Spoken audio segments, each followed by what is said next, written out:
Sidhani kama kuna mtu ambaye anadhani ya kwamba ataishi miaka yote akiwa hai katika uso wa dunia. Mimi ninaelewa ya kwamba kila mtu anafahamu na kuelewa ya kwamba iko siku atakufa na kuiacha dunia hii na miliki yake yote. Kifo hiki ni kama funguo ya kufungua ukurasa mpya wa maisha, na maisha yetu ya hapa dunia yanazalisha pande mbili ya maisha ya baadaye. Yapo maisha ya kuzimu, lakini yapo maisha ya mbinguni.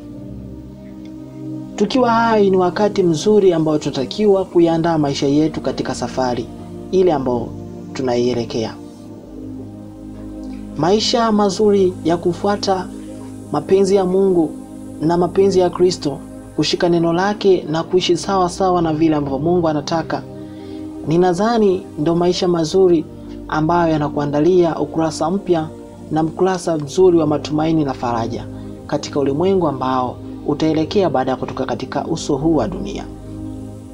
Lakini unatakiwa uelewe kitu kimoja.